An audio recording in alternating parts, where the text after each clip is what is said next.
Good evening, everyone, and welcome back to the Collegiate iRacing League, where tonight we bring you the final round of our College Cup Series regular season.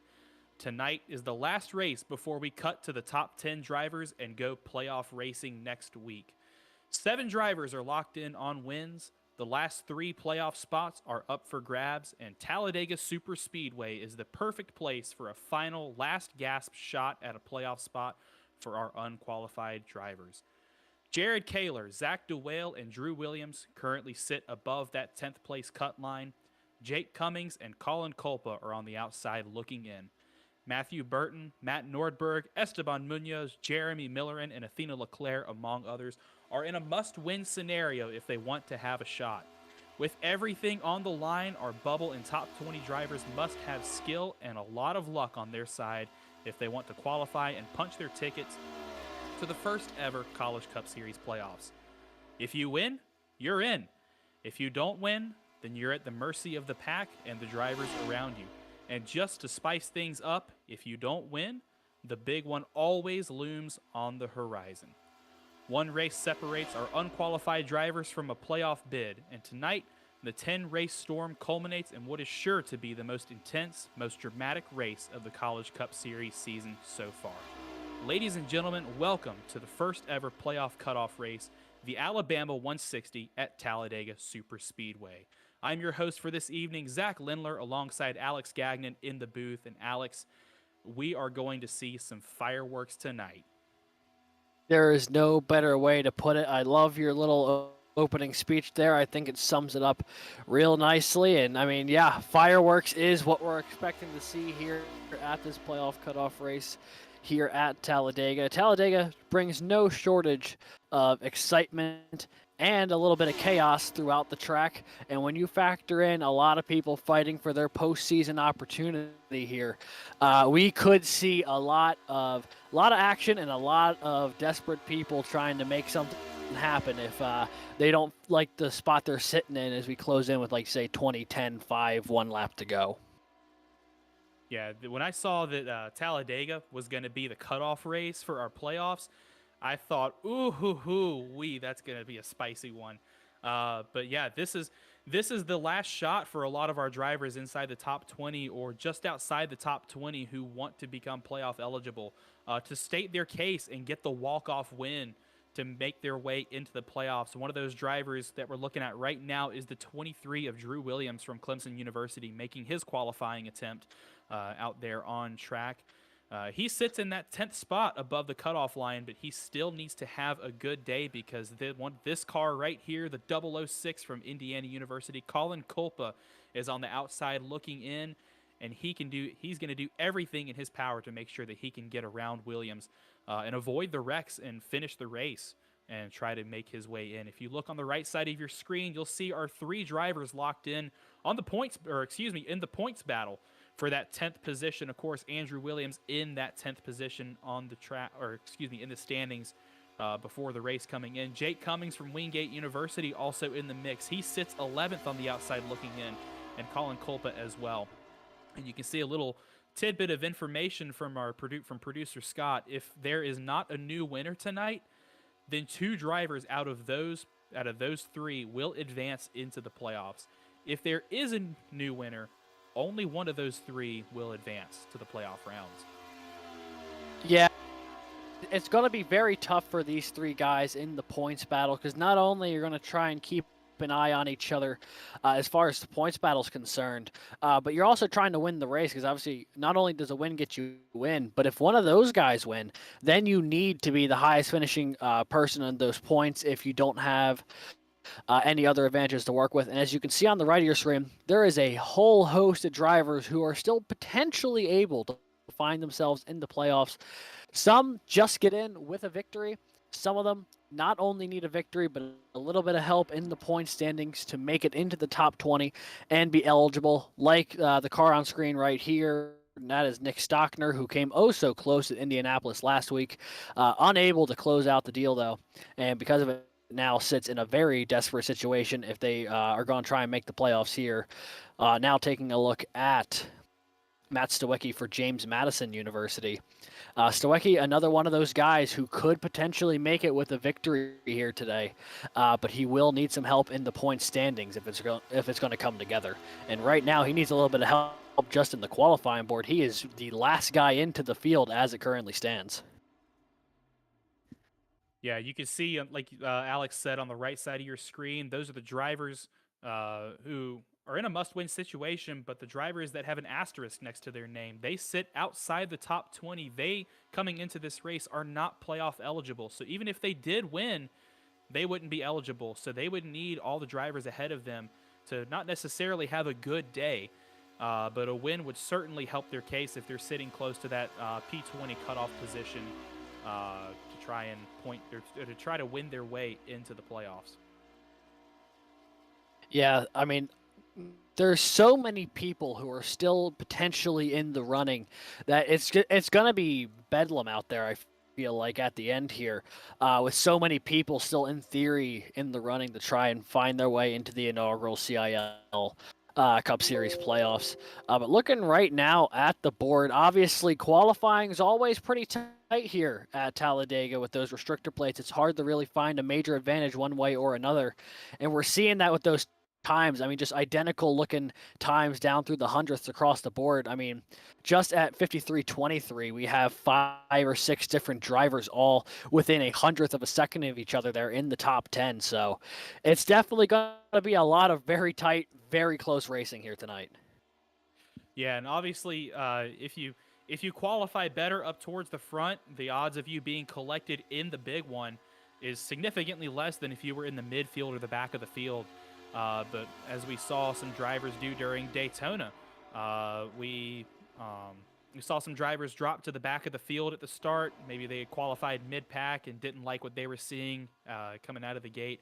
So they'll drop to the back right around for about 70-75% of that race in the rear to avoid the crashes that do happen, and then work their way back up through the pack with help. I know we saw Jared Kaler and Esteban Munoz do that at Daytona, and it worked pretty well for them until they themselves got caught up in an incident.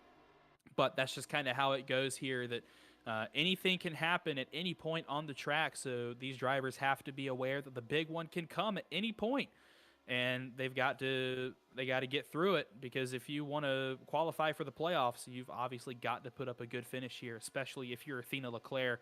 Looking at her qualifying laps right now live, she is one of the drivers who is in the top 20 in points, so she would need to qualify, or she would need to win her way into the playoffs. So a walk-off Hail Mary win for her would be special for both her and the St. Clair College Saints iRacing Academy program.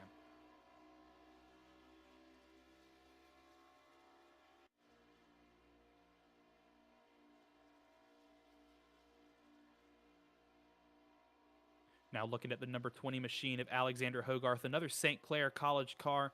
I don't believe he has put up a lap just yet. Robbie Vrabel Jr. currently sitting on pole with a 53.18. That is a blistering fast lap time compared to the rest of the field. He's 300ths clear. Doesn't look like Hogarth liked what he put up there, so he's going to bring it down pit road. Doesn't have enough time left on the clock to put up another lap, but it looks like Athena Leclerc will be able to set another one. Let's see where this puts her. See if she can crack that top 10. Currently sitting in the P10s area, and the P20s. That will move her up to P24. So she's starting right in that what we like to call affectionately the danger zone in iRacing plate races. That's the spot where you've got people jockeying for position, especially on the starts and restarts, and we're going to see what strategies both Leclerc and the St. Clair College cars can put together. Sorry about that, folks. I think my mic died. Uh-oh. So had to go to the emergency backups here. So hopefully this is gonna work the way we need it to, because I was trying to talk a little bit about the fact that we were gonna have 7 drivers not make this field, and then everything went quiet. All right, but I think we're good there now. So is qualifying over at this point? Sorry, I was kind of scrambling to make sure. All right. Well, in a very, very tight qualifying field It is Robbie Vrabel Jr. on pole here. The winner from Auto Club needs to finish this race in one piece in order to remain in the top 20, so a good starting place for him. Jeremy Millerin lining up alongside him. He is a win and in kind of car here today, rolling off second for Purdue. Tim Robb for American University, another one of our winners, rolling off third, alongside Andrew McCall. Those Purdue cars lined up front to back could be quite the force early. Andrew Williams, currently in a tight points battle, but a win could get him in. He rolls off fifth for Clemson, alongside Timothy Williams of Drexel University. Great starting position for him. Rolling off seventh, it is Jacob Wiest for UNC Charlotte, alongside Austin DeLong for the Penn College of Technology. In ninth, it is NC State's Matthew Nordberg, alongside last year's champion Jared Kaler in 10th for UNC Charlotte. 11th is Michael Seidor for the Penn College of Technology, alongside Brendan Schulenberger for Wingate University. After him, it is Esteban Munoz for FIU in position number 13. Rounding out row 7, it is Edwin Onofre from North Texas. Thomas Toomey for the University of Virginia rolls off 15th, alongside Connor Levy, our Darlington winner from this year. Jake Drew from Fullerton College rolls off 17th, alongside Zach DeWale for St. Clair College. And in 19th, it is Jake Cummings for the Wingate University, and Clint Halterman for UNC Charlotte rounds out your top 20. Looking at the back half of the starting grid as the cars are rolling, Carmen Caruso from St. John's University will start 21st. To their outside, Garrett Vighton from Arizona State.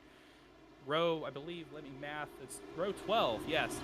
Nicholas Budlimich from St. John's University, teammate of Carmen Caruso, will start 23rd. Athena LeClaire from St. Clair College starts 24th. Ethan Head from the University of Tennessee Knoxville will start 25th, and to his outside is Dan Banner, the director of that St. Clair College iRacing Academy program. So good to see him taking a shot at Talladega today. Colin Kolpa from Indiana will start 27th. Caden Kimball from Ball State will start 28th. Andrew Stagey, also from Ball State, will start 29th. And actually a trifecta, a quadruple of Ball State cars all clumped together from 28th to 31st. Rhett Crane starts 30th, and Armahamid Alif starts 31st. Interesting to see him kind of towards the back of the field starting this race. Nick Stockner will roll off 32nd for Clemson University. Alexander Hogarth, 33rd for St. Clair College. Anthony Brown from Queens University of Charlotte, 34th. Ricky Paz from Valparaiso University. Good to see him returning to the Cup Series after a little bit of a hiatus. He'll roll off 35th. Cody Fadenhauer from VCU, also on a part-time schedule, rolls off 36th. Tyler Stone from St. Clair College, 37th. Matthew Burton, East Tennessee State, 38th. Treston Yoder in the Cow car from Robert Morris University, 39th. Spencer Brown from UNC Charlotte will start 40th. And missing the field tonight, do we have 43 or 40 cars starting tonight? It's 40. We do have 43. 43 cars. So Hunter Haddisty from Clemson, Bradley Daniels from Robert Morris, and Jason Wallet, Drexel University, our Daytona 250 champ, will take that final grid position. And Alex, we are stacked up 2 by 2, side by side. The field, hearts racing, playoff hopes on the line for so many of these drivers. Everything on the line for our unqualified drivers through the tri-oval under pace lap one last time before they take the green, and we are about to go racing for a playoff championship. Here we go. Green flag is in the air in the Alabama 160.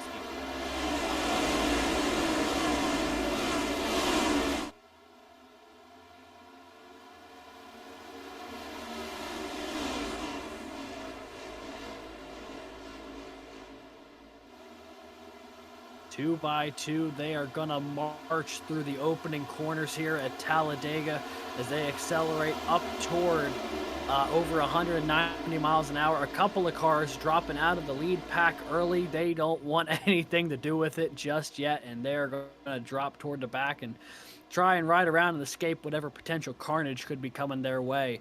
Right now, those Millerin and McCall, those two Purdue machines up top, trying to get around Robbie Vrabel Jr. on the inside. If those two Purdue cars can stay linked up, they could be a tough battle to try and get around for the rest of the field here. You're always looking for drafting partners at a track like Talladega, as Jeremy Millerin will lead lap one of the Alabama 160. But without those drafting partners, you could be in a world of hurt there, Zach. Yeah, that's the best thing you can possibly have is you and your teammates all linked up nose to tail or in a pack, which is why I was particularly interested in the Ball State clump at the back of the field. They're going to ride around at the back and kind of wait things out and then work their way up toward the front. That is going to be a dangerous, dangerous group to mess with come about lap 50 or so. But these two Purdue cars commanding the front of the pack right now, Jeremy Miller in the sitting duck at the front of the field. He is in a must-win position as well, so this is exactly where he wants to be at the front. He's got his teammate Andrew McCall all over his rear bumper right now through the tri-oval. But Robbie Vrabel still leading that inside line. Doesn't look like Miller is phased much by whatever attack Robbie Vrabel Jr. and Tim Robb behind him can put together. We are still side by side, Miller and out front as we start lap 3. Yeah, right now that is the position you want to be in if you are the University of Purdue, very much in control of this race. Meanwhile, that inside line not having quite the momentum I think they were hoping to have here early, even though they have a number of cars on that inside, as there is a car in the wall on the backstretch. Let's see if we can figure out who that is. Someone is really slow there. Looks like one of the Ball State cars. Not sure who. He's trying to get something going. He's dipping down to the inside here. Ethan Head went around on the outside there, but something happened in the back of the field there to one of those Ball State cars. So let's see here. We're looking through the pack, and if we find out who it is, we will let you know. Battling continues, though, up at the front of the field. They remain too wide, a number of rows across. We do believe it was number 55, Caden Kimball, who was in the wall for Ball State just a moment ago. That's unfortunate to see out of Ball State. I'm guessing they were really hoping to work together. I see Rhett Crane at the back as well, so maybe an issue between those four drivers going down the back straightaway last time. But unfortunate to see that their plan may have just gotten broken up a little bit. When you're at these super speedway tracks, strength comes in numbers, and the bigger pack you have, the faster you're going to go, the more momentum your pack and your line are going to have. As we see, the top line has pulled out just a little bit, as both of those Purdue cars are now going to come to the bottom together. So now we know for a fact these two are working in cahoots, and now here comes the 86 leading the charge on the top line. Going to try and use that momentum to get around the outside. He's pulling even with the number 5 machine right now. He's going to get an even better run coming off the corner now that Robbie Vrabel Jr. has jumped out in front of that line, and this is a huge momentum boost for that top line going down the backstretch. A thought that just occurred to me is right now, Timothy Wilms running in the top 5, having a really good start here for Drexel University. His teammate, Jason Wallet, won Daytona. I wonder if Drexel can go back-to-back at these restrictor plate tracks here and potentially sweep that weekend, or the bookend the season with a win at Daytona and a win at Talladega here. That would certainly be really impressive. Yeah, it's no small feat to win one of these races, let alone multiple in a season. Now side by side for the lead, you can see Robbie Vrabel Jr. and St. Clair have led that outside line all the way back up to the front. It looks like the outside, or rather that middle line relative to the racetrack, is going to be the faster way around on these relatively new tires in the early part of the run. But as we see the tires fade just a little bit and the cars get a little more squirrely, that may change. But I think that's thinking back to the Talladega races from last season, a couple seasons ago that I was racing in, and that seemed to be the case. It was common knowledge that the bottom line always seemed to be faster since it was the shorter way around, and at these tracks your foot is pedal to the metal all the way around on the lap. There's no braking. It's all about draft and push. So you would think that the shortest way around the track would be the fastest, but I remember Muhammad Alif in that race led the outside line pretty much around the entire field for a majority of that race. So I think a lot of these drivers know that. Yeah, I feel like a lot of times it just comes down to who has more help and who's more lined up. With how powerful the draft is at this track, sometimes you just get a little too wiggly coming off at the corner and you lose a lot of that momentum you thought you had. Speaking of momentum, Vrabel and Miller are starting to just drive away from the pack here, which is not an easy thing to do at a track like Talladega. Andrew McCall trying to hang in there in third, and then it's too wide from fourth on back.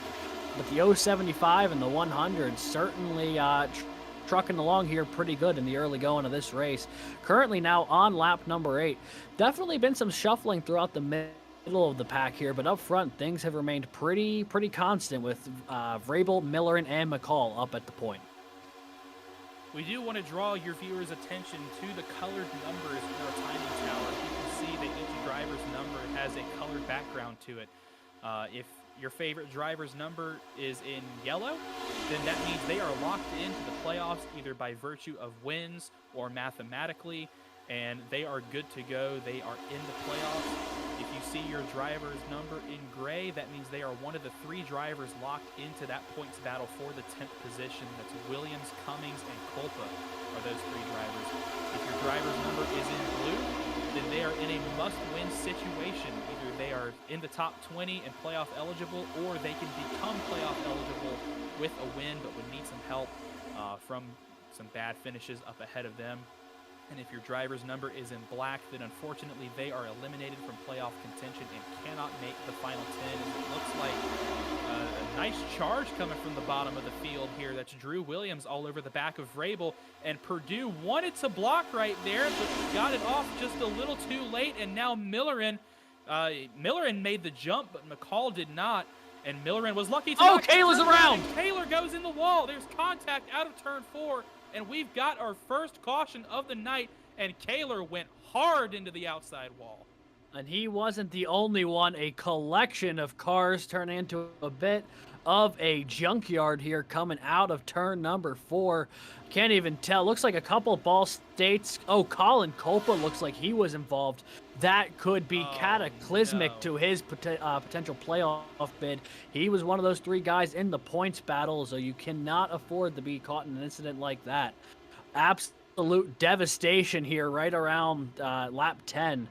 We'll have to see what happened here to Jared Kaler and the rest of the mid-pack there. They were all kind of running in that mid-20th position or so. So right there, he was running actually ahead of that. It collected a lot of people in the mid-20s there. Let's see, Rhett Crane, all 3 Ball State cars collected in that behind Colin Culpa. The entire Ball State team collected. Major playoff implications. Oh, Tristan Yoder got a hard shot there as well. You said all 3 Ball State cars together. They were packed up together like they were planning on running, but that is just the danger of running at the end of the pack like that, is you can get caught in an incident. Here you see the number 7 Brandon Schulenberger making contact with Jared Kaler. Edwin Onofre lucked out here. Actually, he was the last car to make it through relatively unscathed. So that mean green UNT machine lucks out. He can punch his luck card. But that just looked like a racing incident from my point of view. But the stewards, our live stewards, will have the final say. Here's your onboard from Brandon Schulenberger. Looks like he was moved to the outside of Kaler, and it was 2 drivers fighting for position, fighting for the same piece of real estate. So unfortunate for Kaler, but he is locked into the playoffs, so he's not sweating too much. But you know that is not going to be good for his championship runs as we look towards the first playoff round.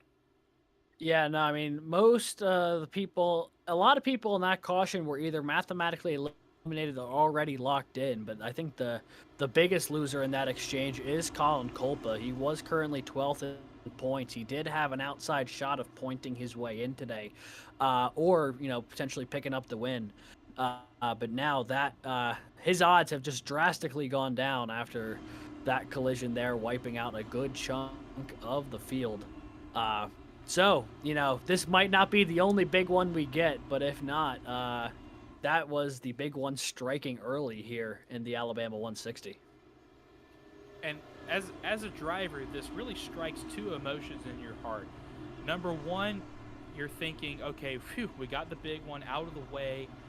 The nerves are gone. It finally happened. Now we can put our foot down, look forward, and try to get to the rest of this race. But on the other hand, you can also say, well, cautions breed cautions, like we saw at the NASCAR COTA Grand Prix this past Sunday. So yeah, these drivers are gonna. Yeah, I'll save my thoughts on that. Yeah, I will too. But we are going to re-rack the drivers once again, and before we go green flag racing, and that is once again going to create some good passing opportunities, maybe some aggression as now these drivers in the midfield have another opportunity to try and get a couple positions off the restart. But Robbie Vrabel Jr. did retain the lead after all of that dancing with the Purdue cars. Drew Williams moved up to the second position, so he is doing everything he can in his power to make a good case for himself in retaining that 10th position. And I hate to say it, but if you're Williams and Cummings, seeing Culpa get involved in that incident, that's got to be a sigh of relief that that's now one less driver you have to worry about behind you, essentially. But hopefully Culpa will be able to get his car fixed and back out on track. And who knows, with a few lucky dogs, he might be back on the lead lap, still challenging for the win. Still very early in this event. Yeah, I mean, it's still very early, and now that might be one person you don't have to worry about in Colin Culpa. But if you're a guy like Andrew Williams here running second, you have a whole host of guys behind you that all of a sudden you need to worry about as guys who can be win and in. We're looking right behind him. Jacob Weist is in that scenario. Austin DeLong's in that scenario. Both Millerin and Andrew McCall. I mean, basically everyone directly behind Andrew Williams right now are all guys who can make it with a win. So, right now, I think everyone's going to be content just to continue to doing what they're doing. But if this kind of form holds toward the end of the race, I don't know how many friends he's going to have out there when it comes down to it. Well, I'm sure you'll have friends until about 5 to go. Then it's every driver for themselves. Yeah. Oh, sorry. That was not Austin DeLong. That is actually Michael Sidor behind. I forgot all the Penn Tech guys have the same paint scheme. Looks like DeLong's a couple rows farther back on the inside there. He's not too far back. Well, it will be Robbie Vrabel and Andrew Williams, row 1, Jacob Weist and Jeremy Miller in row 2. When they take the green, it'll be lap 13 of 60. It's not a super long event here, so you can only bide your time for so long. Yeah, and I'm kind of thinking about my strategy. I've got my notebook here with my crew chief notes and my driver notes. This can be a one-stop race, and it probably should be a one-stop race if we go green flag from here on out. That depending on how long you've been leading and where you are in the pack, that stop can be made anywhere from about lap 30 to lap 40. So we will have at least one green flag pit stop if it goes green from here on out. But also, I've got it penciled in that the first 50 laps, if you're in the first half of the field, that's time where you're trying to find out who your buddies are. You're trying to figure out who you like pushing. You're trying to figure out who's good at pushing you. So that way, with 10 to go, you can start making your charge up to the front of the field by going and finding your friends, working well together with them, with the people that you know how to drive with and your teammates. But we're going to get back to green flag racing here shortly as the field is stacked up 2 by 2. The pace car has made the hard left onto pit road, and the drivers are going to make this long, daunting journey through the tri-oval at pace speed. Vrabel hits the restart zone, and the green flag is out. We are back to racing at Talladega. Williams immediately jumped down to the inside line. He wasted no time jumping in behind Vrabel. He had maybe barely even crossed the start-finish line before he went down. And us like that, outside line, because of it, kind of just disintegrated up at the front of the field. Most of those cars, at least 4 or 5 deep, are all on the inside before it goes back to Jacob Weist, who's currently marking 7th. Yeah, that was a perfect restart from the 23 car. He did exactly what he needed to do. You don't want to be the leader on the outside on this restart because you're going to lose so much momentum like we see the rest of those cars. A little smattering about halfway through this front pack. Just falling down as they're still going up through the gears. But Williams was able to get down into that gap that opened up behind Vrabel in front of Michael Sidor. And that was beautifully executed on really every party's part up there at the front. But it looks like this top line has got some momentum back now. This is a massive run to the front of the field. Jacob Weist is leading the 2 Purdue cars, and he has now pulled alongside the leader and will clear Robbie Vrabel Jr., and he's going to take probably one of those Purdue cars with him. Because now you see the 23 has gotten to the bumper of the 075. About to say, he might have to be careful he doesn't take both Purdue cars with him, otherwise they might just leave him out to dry. But Jacob Weiss looks like he was shot out of a cannon coming down the front stretch and around turns 1 and 2. Oh, and a big wiggle there, but a nice save to keep it forward. That could have got really dangerous leading the pack. A little bit of contact there between the 600 and the 100, but we stay green. Meanwhile, though, Weiss battling alongside Robbie Farrell, that inside line rallying back now, and they are side by side through 1 and 2. Definitely a battle of who's got the momentum coming off of these corners since this restart. Well, the bottom lane is going to have the advantage on entry because it's a shorter line. It's a shorter path around the track, so they're going to pull a little bit ahead of that top line through the corners. But when you look, this banking, 33 degrees at Talladega. It's the steepest banked track on the circuit, both in IRL NASCAR and in the College Cup Series. Those drivers, if they're running the top line, have about I believe it's about 4 stories of fall off on that banking. So they're going to get a huge momentum boost down the straightaways, and they're going to be fast. They're going to be faster on the stretches. But all that will end when this inside line goes into the corner, and the shortest line will prevail, as we're seeing right here. Yeah, and that cat and mouse game gets more and more fascinating the deeper this race goes on. Because once it starts time to really start making moves and committing to them, you really have to keep in mind, do you want those runs down the straightaway, or do you want to be able to really pull through the corners? And what is your car feeling more comfortable doing? And also, where's the help? You know, like there's so many questions in this chess match that goes nearly 200 miles an hour at Talladega, and they only get more and more frantic as the decision making has less and less time toward the end of the race. Already a quarter of the way through this event, 15, 16, now 17 laps in of this 60-lap event. Looking out of the onboard of Jeremy Miller, this is a great shot. Look how steep that track is. 33 degrees is what these drivers are having to put up with tonight. That is a very steep angle, and it's why they can go flat out around these corners. But a great onboard shot out of Jeremy Miller's car. He is all over the back of that 600 machine for the lead, pushing Jacob Weiss and UNC Charlotte out to a huge lead now over that bottom line. It looks like the outside line has gained back a lot of its momentum from that restart, and it's kind of like we were talking about earlier on in the show, that outside line will prevail in the long run. Yeah, and it's interesting here. It looks like that outside line keeps trying to get 3 cars clear, and I think if they can do it, Purdue's going to try and drop to the inside to get around Jacob Weiss and move Miller and McCall back to the front here.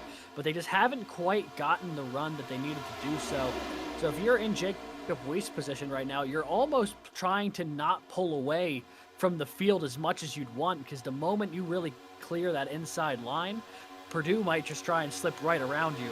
So there is so many things to consider here when you're leading the race, and that is, if you are in the front, if you're in the middle of the pack here, your goal is just to try and stay in the line, stay in the draft, wait for an opening, and then try and make your move, or just pray that the move someone else makes doesn't wipe you out in the process. And patience. Patience is one of my 3 keys to the race. You have to be patient. Let the moves and the passes come to you. The opportunities will come if you do what you need to do. And we saw, like we saw that outside line a couple laps after the restart. They were, 6-7 cars back in the pack, but they were patient. They worked together. They went nose to tail. They kept their momentum up, and they shot up towards the front, as they're doing right here. Again, you can see the 600 and the 100 navigating some lap traffic to the outside.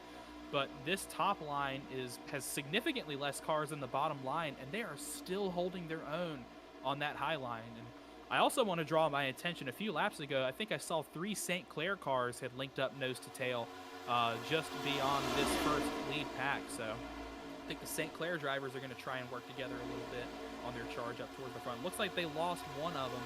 I think that is, we're going to get a look at the numbers as they come by. That's Zach DeWale and Athena Leclerc working together, and that's Alexander Hogarth, who's got 2 cars between him and Leclerc up in front. One thing that's also worth noting, you see how these lines go by a couple of the lapped cars. You can see the speed differential when you don't have the advantages. Now, just as we were thinking about Purdue trying to make the move on Jacob Weist. Weist actually leads them down to the inside, really checks up the entire inside, but a nicely timed block there to keep Purdue behind them, knowing that's where they were wanting to go. Jacob Weist now in sole control of the lead here, as that inside line is just a mammoth compared to the 3 cars trying to hold it down on the outside right now. That was a masterclass move from that top line. And Alex, you and me both were thinking that as soon as those Purdue cars were able to clear the 075, they were going to jump down and lead the 600 to drive. But it looked like that attack was almost coordinated from that entire top line. Everybody in that top row that was clear, Weiss, Miller, and McCall, Tim Robb. Oh, here comes DeLong. And now Austin DeLong has a huge momentum boost down the back straightaway. That's the 86 of Timothy Wilms behind him. And I think that's, is that Zach DeWale at the end of that line? Oh, the caution's out. Our second caution of the night. Oh, Stockner sideways. Let's see. Brandon Schulenberger in the grass. Looks like a couple cars got caught up in that one. Not entirely sure where it originated just yet, though. We'll have to check the replay, but a couple of cars sideways there through 3 and 4. And it looked like it was in that second main pack of cars. Yeah, I think I saw Stockner sideways. And I think that was the 31 of Matt Burton to his inside as well. We're going to check and see what happened. Oh, Hogarth got to the inside of him. Oh, man. And then he comes in the middle of the banking, was able to get it down. So relatively isolated was the Stockner incident something unrelated? I think that was Stockner trying to avoid. That's the. He's got the 719 of Anthony Brown, who comes up behind him with a whole head of steam and just runs through him. Yeah, it looks like Stockner was slowing down to get around the caution, and Anthony Brown did not quite get on the brakes as much. You could call those ARCA brakes. That was a bit of an ARCA brake moment. There's no doubt about it. Well, yeah, that's unfortunate. You know, if you're someone like Nick Stockner, you get through the initial one just to get caught up in something else. 521 of Brad Daniels, lucky he doesn't get caught up in that as well. I mean, he was right next to Stockner when that happened. But here comes the leaders down pit road. Everybody's going to come down pit road. Looks like maybe a routine fuel stop, maybe 2 tires if you're feeling like it, but you don't really go through much tire dag at these restrictor plate tracks. So I think we're going to see a lot of fuel-only stops from these drivers. And if we do see tires and you take fuel only, you're going to get a huge bonus. As we see all the drivers hitting their marks coming down pit road. There's both the Purdue drivers. Tim Robb is in his box and taking tires. It looks like most everybody's going to take tires except for that's the 600 of Jacob Weist. He will, in dominant fashion, win the race off of pit road. Yeah, he cruises along to P1 here. Looks like Miller and McCall get back out P2, P3 from that pit cycle. Then I think it's DeLong and Jake Drew rounding out the top 5. So not too much of a shuffle there between the top 5 of who came in the pit road and who left pit road first. But definitely some varying strategies. Definitely a no tire stop for the 600. Maybe 2 or 4 tires for the rest of the field, though. I'm not entirely sure as the camera followed Weist off of pit road, but the 600, no doubt, the clear winner there by going with the no tire call. Definitely saw a lot of cars with the right side jacked up in their pit box. And I think I saw some toward the back of pit road taking 4 tires as well. So a little difference in strategy in the early stages of this race, as we still have a couple cars up front, I believe, that have yet to take the wave around. There's 2 Ball State machines that were involved in that lap 1 caution. They came down pit road, were able to get their damage fixed. Now they're going to be able to take the wave around to get back on the lead lap. And taking a look real quick at our leader, Jacob Weist, he is one of those guys who is a win and in sort of character right now. Started off the season really hot with 2 top 10s, including a 5th place at Daytona to open the season. Then kind of struggled a bit through the middle of the season. He does have of the 9 races we've run, he does have 6 top 20s, but has not gotten a top 10 since Auto Club, which is our second race of the season. So a win today not only would put him in the playoffs, but would be a huge momentum boost for him going into the postseason after a bit of a up and down mid part of the year. And this is the beauty of Talladega. Anybody and everybody can win this race. There is not one driver in this field who started that did not have a shot to win this race. Jacob Wiest has done incredible with the hand that was dealt to him so far, and he is leading at almost the halfway point. Yeah, and I mean, the halfway point is creeping up on us pretty quick here. I mean, you know, it's only a 60-lap race. It's not a super long event already here on lap 24.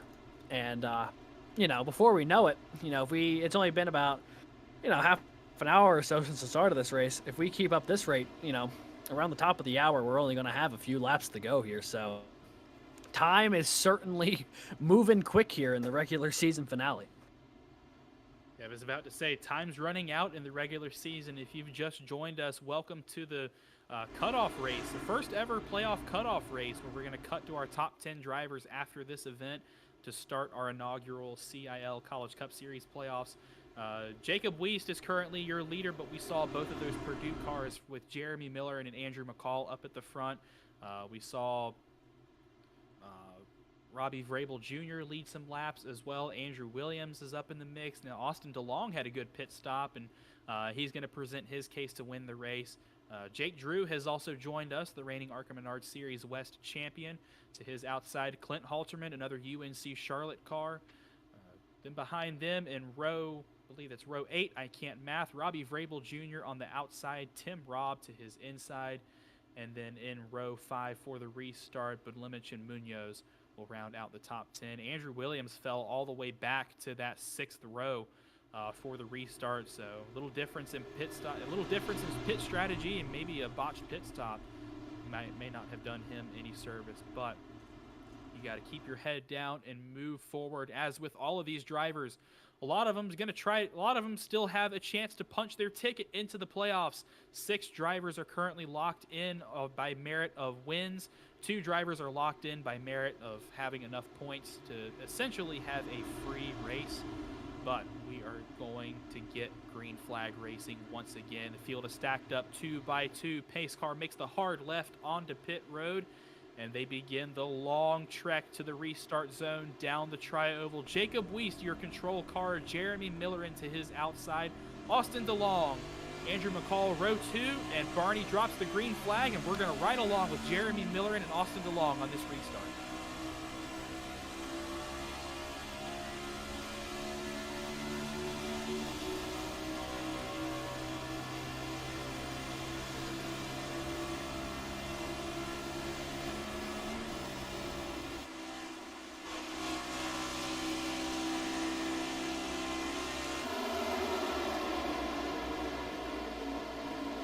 Quickly up through the gears the drivers go, as it looks like Jeremy Miller tried to make a move. Jacob Wiest lost some momentum coming out of the corner, and that made Miller check up just a little bit, but that outside line surprisingly has stayed right there. Both of those Purdue cars able to get down to the bottom, and now Austin DeLong with a head of steam out of the corner is going to command the lead. He's going to take the lead away from Jacob Wiest, bringing Clint Halterman and Tim Robb with him. And that is going to leave Michael Sayador stranded to the outside, as he's going to fall into the clutches of Jake Drew, the second car in that top line, as we now have a new back here at Talladega. Yeah, Austin DeLong now finds himself in the lead here with Halterman and Robb. DeLong had that great run coming up the outside just before the caution. He's kept that momentum up here, now leading the inside line, but they are kind of isolated. It's just him and Halterman, and a huge gap back to Sayador as Wiest and Miller jumped up to the high side. Now Jake Drew to the low side. Everyone kind of shuffling their hands a little bit here, changing lanes and seeing if that'll get them a bit of a different result. They are still side by side here as they come to the stripe, trying to see if the caution is out. Looks like the third caution is out. Wasn't sure if that was the case, but it does appear to be so. Let's see if we can find what happened here. It looks like a couple of cars, Connor Levy and Art Muhammad Alif, a little slow coming down into turn 4. Dan Banner, Anthony Brown coming down pit road as well. Not entirely sure what happened. Let's see. On board with Anthony Brown. Looks like the incident might have already happened at that Oh, point. I see some damage on that right front. He may have gotten turned on the straightaway and gotten a piece of the wall. yeah, I'm about to say that car is already damaged at that point. He's just gonna bring it straight down the pit road. Let's see what happened here. Riding on board with Jake Cummings, who's the car ahead of Anthony Brown. Anthony Brown went to the outside of Cummings, and oh, there was heavy contact there. Cummings sideways. Oh, man. And heavy contact with Dan Banner. Oh, boy. Now that's 2 of the 3 guys who could have made their way in on points today having issues early.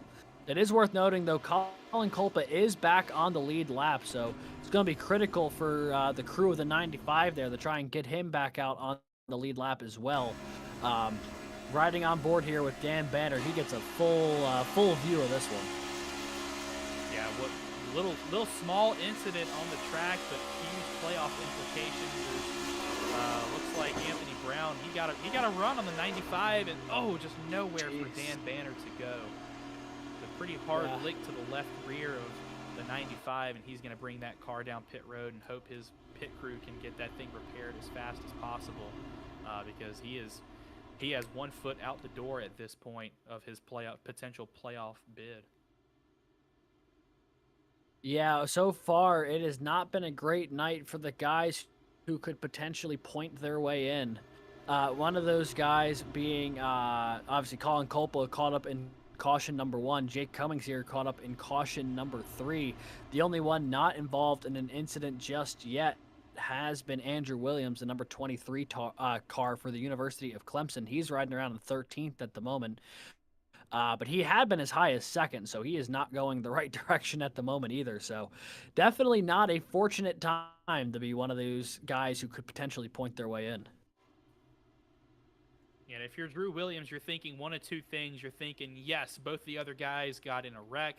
I am clear sailing from here on out as long as they do not as long as Culpa doesn't lead a charge up to the front of the field and take me out on the way, or if Cummings doesn't get back on the lead lap. But you've also got to be thinking, wait a minute, now there's three guys that are fighting for my position, and 2 of them have gotten caught in incidents. I hope and pray that I'm not the 3rd.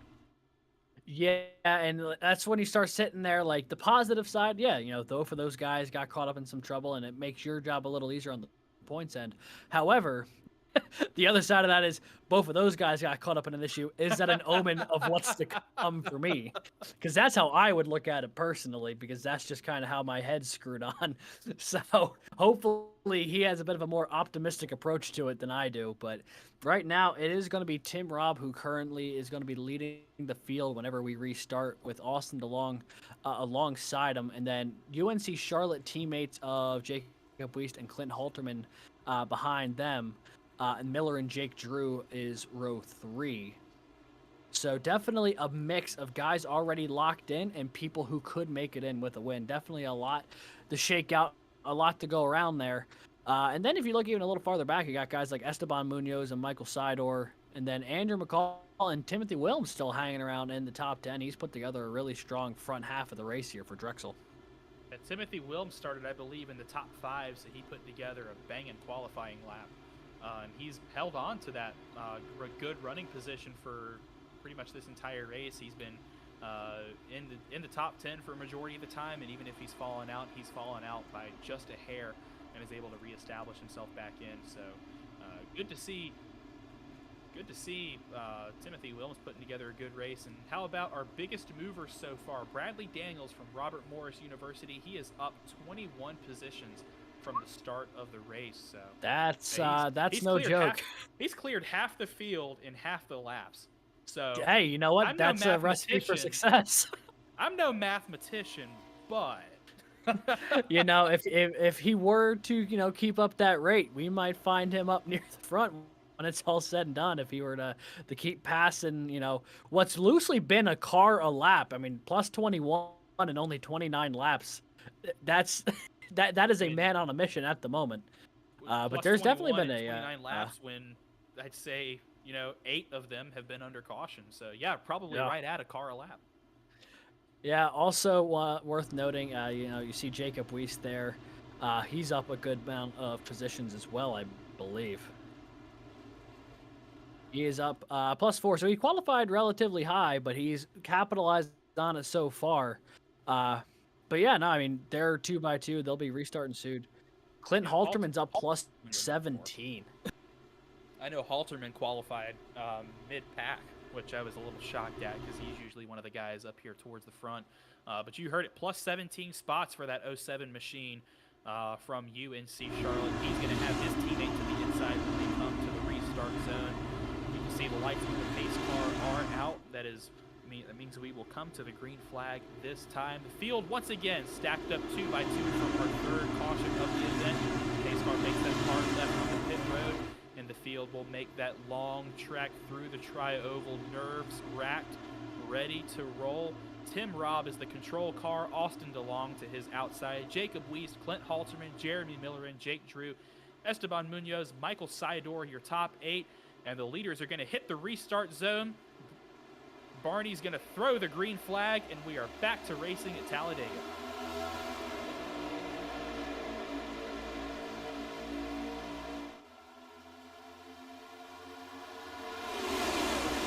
And they roar 2x2, almost 20 rows deep here through turns 1 and 2. Tim Robb got the jump he needed to hold on to the lead for the moment.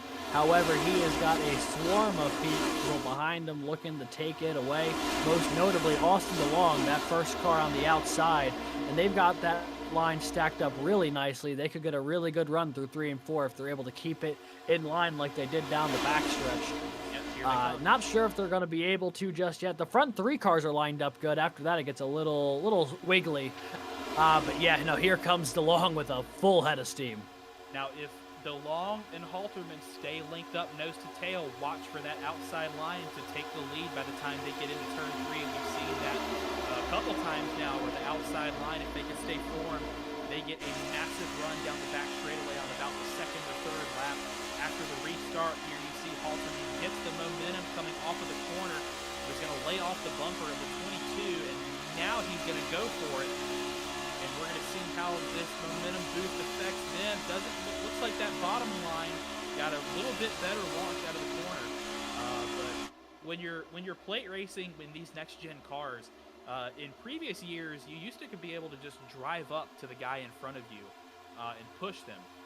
With these next gen cars, there's they affectionately call it the bubble. There's a pocket of air behind the car, a big stack up freight train behind it. Yeah, I'm about to say, it looks like a couple of St. Clair cars had to bail out at the last second as that line checked up. But that checkup has allowed Esteban Munoz to slide in from the 5th position. He's now up to P4 and maybe looking for more here. All that stands in front of him right now, Tim Robb, Jacob Weiss, Jeremy Miller, and he now is leading that outside pack. And he is a very, very good plate racer. Podium finishes each of the last 2 times we have been to Talladega, and it is not a major surprise. He has found his way toward the front here, just past the midway point of this Alabama 160. Yeah, I was talking about that bubble that forms between the 2 cars at the front is now, I believe that's Vrabel going to jump up to the high line. But both drivers at the front of the pack have to work together to break that bubble. Of course, the driver behind is going to be on full throttle with a better head of steam coming out of the corner due to the draft. But when they get up to your bumper, if you're the leader, you got to tap the brakes ever so slightly to break that bubble. And then those 2 cars can lock bumpers and push like crazy down the straightaways. Because now you see Tim Robb looking at the outside, and that's exactly what the 075 is going to do. He broke the bubble. He is all over the back of that 5 machine, pushing like crazy down the backstretch, and they're going to open up to a lead. And now Vrabel moves to the inside and will retake the lead.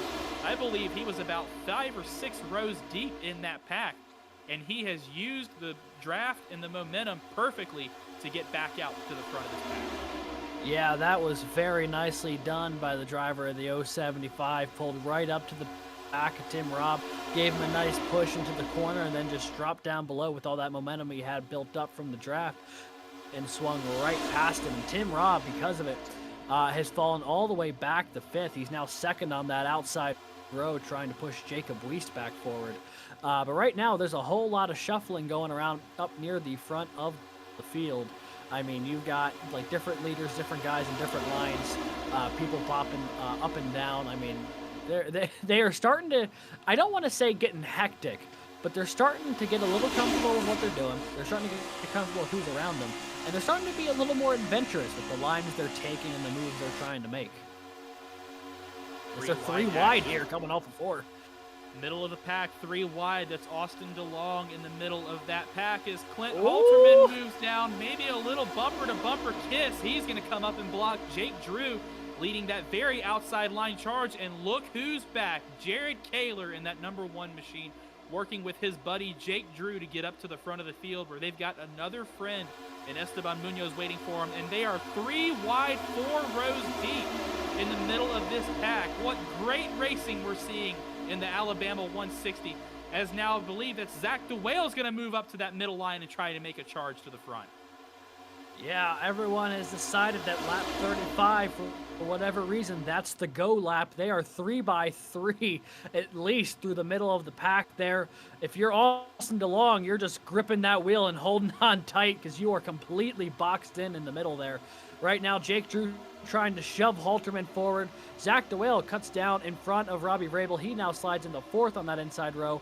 The middle is starting to fall back with DeLong and McCall starting to fade away as there's a bit of side drafting going on there through 1 and 2.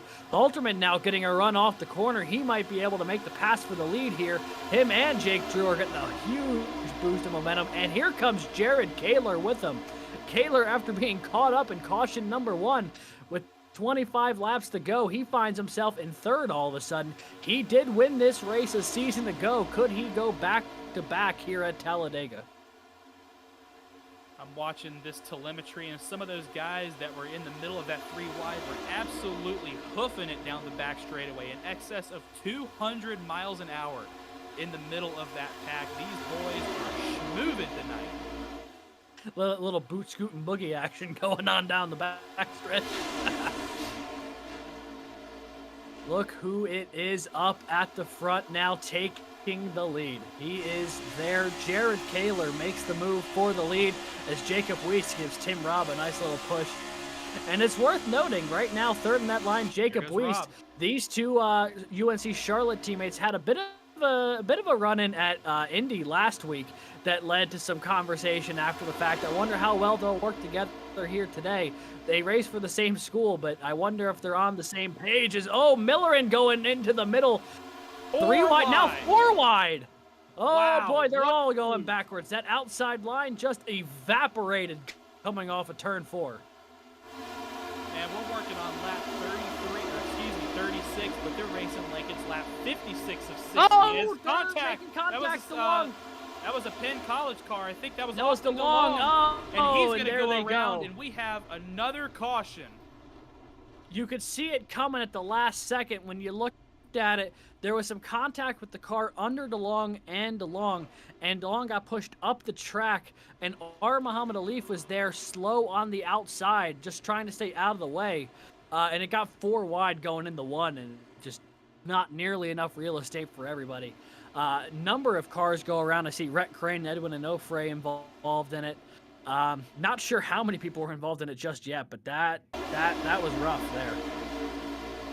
It was, I think it was Millerin who pushed, or no, that might have been McCall. That was Andrew McCall. And Andrew McCall lays a bit of contact into the side of the 22, up into lap traffic, and there goes part of the field. Yeah, like you said, you could see this coming. The racing was just so aggressive in the middle of the pack. We saw 3, even 4 wide on one occasion. These drivers know what's on the line, that if they can win this race, they are into the playoffs for the most part. And that mentality is very, very present as you're riding on board with Bradley Daniels. Can we gets it get the onboard down of the 13? That was a great play there by Daniel. Can we get the onboard of Stagey? I mean, this is incredible. The viewpoint from the 13 here. Take a look at this. Whoa, out, look out, look out, look out, look out. And we part the Red Sea and keep moving. Wow. I mean, a couple of great, heads up, couple of great displays of heads up driving there from both Brad Daniels and Andrew Stagey. Now on board here with the 804 of Cody Fadenhauer, who just did not have anywhere to go. Made contact with the 99. Looks like, nope, a little more contact with the 99. Thought he was going to be able to get through besides that, but him and Edwin Onofre got linked up a couple times there. That didn't look like it was too much damage for the Fadenhauer machine.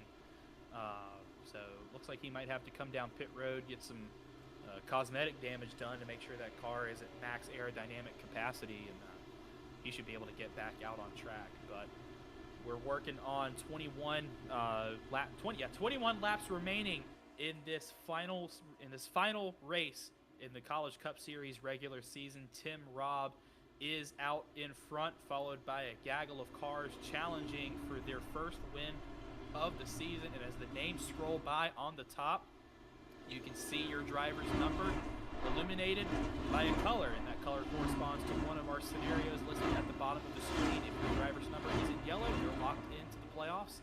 If your driver's number is in blue, they must win this race to have a chance to punch their ticket into the playoffs. If your driver's number is in black, they are statistically eliminated from having a shot at the playoffs. And there are 3 drivers in the field who are locked in a points battle for that 10th position: Andrew Williams of Clemson University, Jake Cummings of Wingate University, and Colin Coppola of Indiana. And the latter 2 have been involved in crashes already today. Andrew Williams, the only one of those drivers who's kept it relatively clean. But I believe Colin Coppola has made it back onto the lead lap. Not sure where Jake Cummings sits. Haven't checked on him in a couple of seconds. But our lovely producer Scott did some math. Actually, Jake Cummings has made it back onto the lead lap, but our lovely producer Scott has done some math since last race, and he's come up with the permutations. We have gone from 7 locked-in drivers on wins to 6. Santiago Tires did not join the session tonight, and he will fall outside of the 20th place he needed to be playoff eligible. So Santi Tires' spot will go to another driver. Like I said, locked-in drivers are Muhammad Alif, Jason Wallet, Tim Robb, Clint Halterman, Connor Levy, Robbie Vrabel Jr. Santi Tires has lost his playoff eligibility. That will open up another spot. Jared Kaler and Zach DeWale are also in by merit of having a nice points buffer to that cutoff line. They are good to go regardless of the outcome of tonight's race. Coming in, they sat 46 and 39 points above the cut line, respectively. And Andrew Williams sits in that 10th position with a 23-point lead coming into this race. Jake Cummings and Colin Coppola, the other 2 drivers you see on the right-hand side of your screen, still have a chance to take that playoff spot. There is 20 laps of racing left to go in tonight's event. For Williams to clinch his spot, if there is not a new winner, then he must finish P24 or better, or have Cummings finish P14 or worse. As of right now, both of those clauses are satisfied. If there is a new winner, then Williams, now with Santi conceding his spot,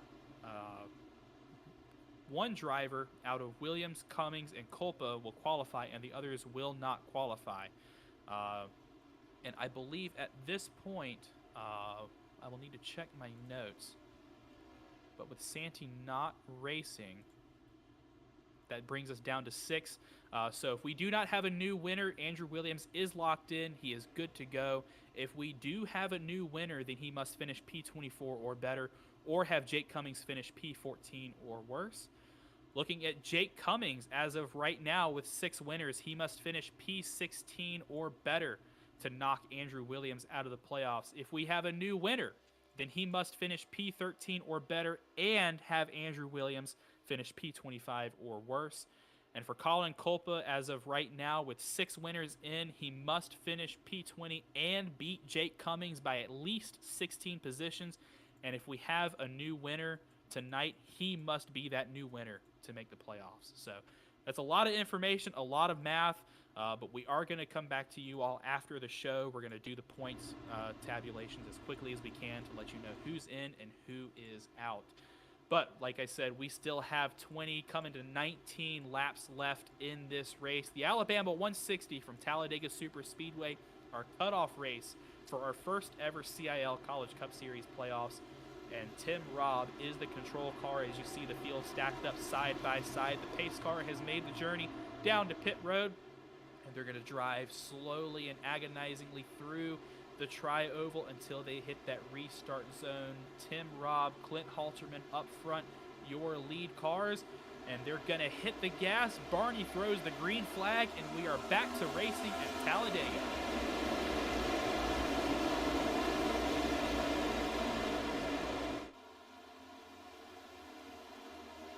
A couple folks already too wide start finish line. Really 2 by 2 for the opening, say 20 cars or so. Tim Robb and Jake Drew off to a good start.